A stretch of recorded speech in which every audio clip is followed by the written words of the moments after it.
आजच्या गुणगौरव सोहळ्यासाठी व्यासपीठावर उपस्थित असलेले गृहराज्यमंत्री आदरणीय योगेश दादा कदम, त्यांच्या पुढाकाराने हा कार्यक्रम होतोय ते आमच्या सर्वांचेच मित्र,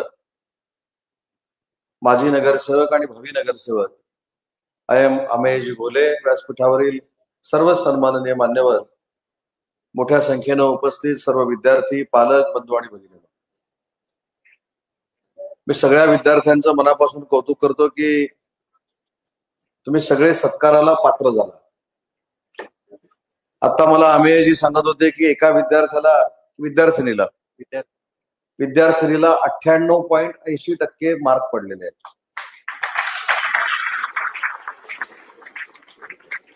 माझे 10वी आणि 12वीचे एकत्र केलं तर एवढे झाले नव्हते। म्हणजे मी काय फारच ढोबतो अशातला भाग नाही, आणि शिक्षणात काही जमलं नाही म्हणून राजकारणात आलो अशातला पण भाग नाही। पण मला वाटतं की 98%, 99%, काही मुलांना तर 100% मार्क्स पडतात। मला त्यांच्या पालकांचं पण मनापासून कौतुक केलं पाहिजे। मला आठवतं आम्ही 10वी 12वी कदाचित 25-30 वर्षापूर्वी केली, ते पालकांची इच्छा अशी असायची की वडील जे करतायत तेच मुलांना केलं पाहिजे। वडील जर डॉक्टर असतील तर मुलांना देखील डॉक्टर झालं पाहिजे। वडील कॉन्ट्रॅक्टर असतील, माझ्या घरामध्ये कॉन्ट्रॅक्टर हा व्यवसाय होता। माझ्या वडिलांची इच्छा सांभाळी होती की मी सिव्हिल इंजिनियर व्हावं आणि मी ठेकेदारी या व्यवसायामध्ये यावं। परंतु जसा काळ बदलला तसे पालक देखील बदलले, आणि पालकांच्या इच्छा बाजूला ठेवून मुलांच्या इच्छा काय या सांभाळण्यामध्ये पालकांचा कल हा अमेजी आपल्याला वाढलेला दिसतो। आणि मला असं वाटतं की त्याच्यामुळेच मुलं फ्रीली अभ्यास करतात। पालकांनी शिक्षकांवर जो टाकलेला विश्वास आहे त्याच्यामुळे विद्यार्थी देखील शिक्षकांकडून चांगलं ज्ञान अवगत करतात आणि स्वतः घरी आल्यानंतर मेहनत घेतात, पालक त्यांच्यावर मेहनत घेतात। म्हणूनच विद्यार्थी 98, 99, 100% मार्क्स मिळवू शकतात।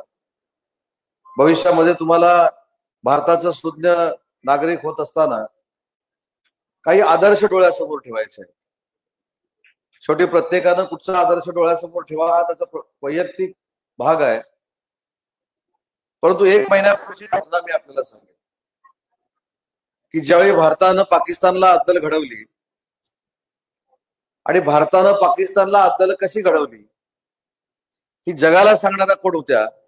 आमच्या 2 महिला भगिनी होत्या, एक सोफिया कुरेशी आणि दुसरी सिंग। मला विद्यार्थ्यांना हीच विनंती करायची आहे, भाषण करणं फार सोपं आहे हे मला पण माहिती आहे।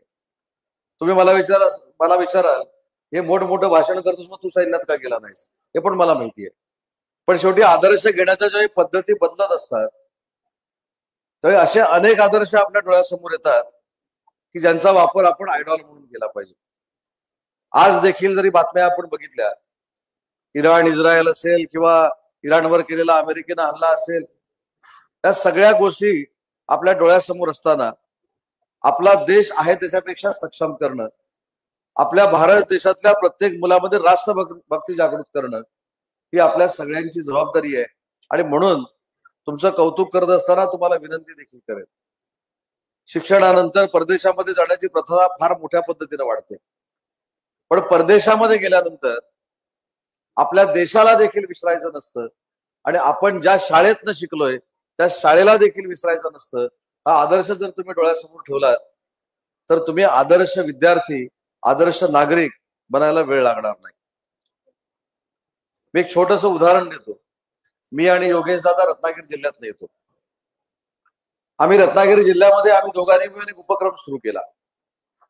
रत्नागिरी जिल्ह्यातल्या जिल्हा परिषदेच्या आणि नगरपालिकेच्या शाळांमधल्या आम्ही 30,000 विद्यार्थ्यांची आम्ही दरवर्षी टॅलेंट सर्च एक्झाम घेतो, आणि ती टॅलेंट सर्च एक्झाम सायन्सची असते।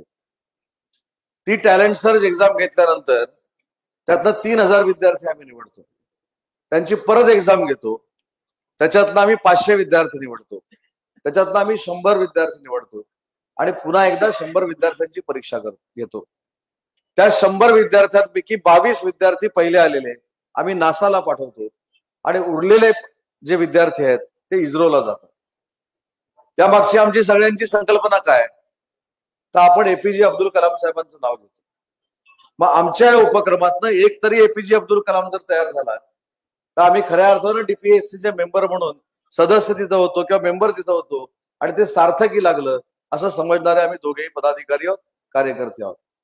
अमेयजी, तुम्हाला देखील मी विनंती करेन की अशा पद्धतीचे उपक्रम शिवसेना तर राबवतेच, परंतु जो उपक्रम आम्ही ग्रामीण भागामध्ये राबवलाय तो जर तुम्ही मुंबई सारख्या ठिकाणी राबवला तर लवकरात लवकर मुलांचा, ज्याला आपण आयक्यू लेवल म्हणतो, ती शहरामधल्या मुलांची अतिशय वाढलेली आपल्याला दिसते, चांगली दिसते.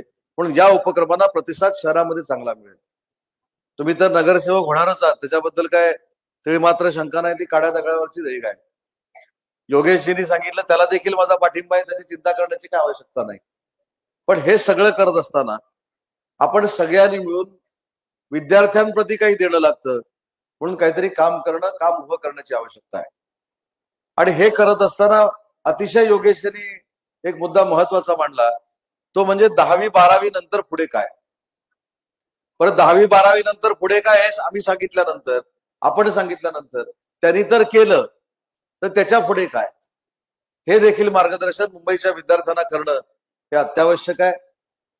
कोकणवासी या मुंबईमध्ये फार मोठ्या संख्येनं राहतात, नोकरीसाठी राहतात, धंदा उद्योगासाठी राहतात.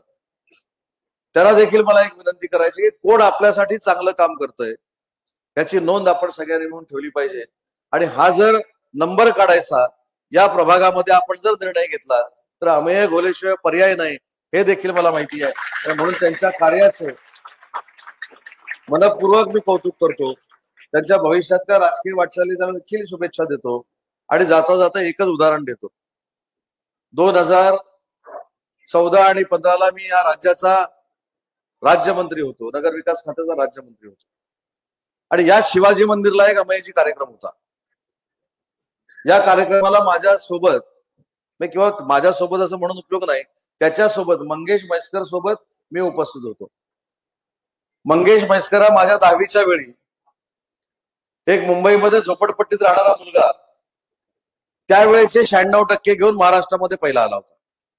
त्यावेळेचे 96 म्हणजे यावेळेचे 125% असतील कदाचित, बरोबर ना. ते काहीतरी एमसीक्यू भरपूर काय काय आलेलं आहे.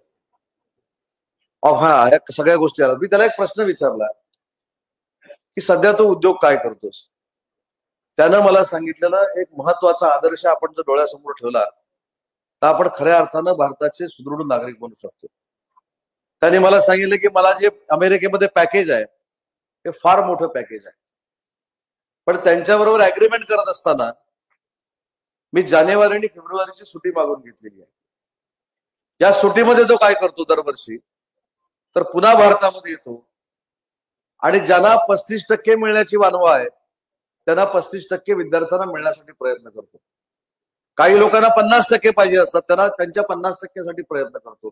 काही लोकांना 75% आवश्यकता असते, त्यांच्या 75% मार्कासाठी तो प्रयत्न करतो. आणि काही लोकांना मेरिटमध्ये आणण्याचा प्रयत्न करतो.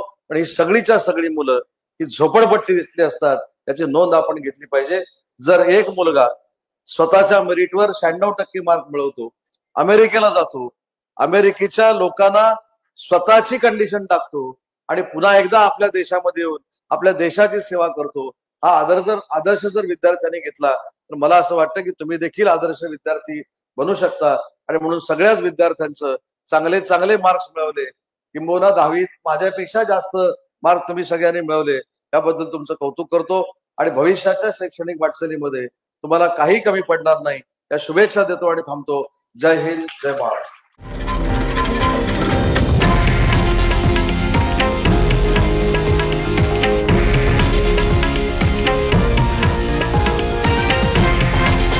हे आहे देशातील नंबर 1 न्यूज नेटवर्क आणि आपण पाहत आहात TV9 मराठी, एकमेव.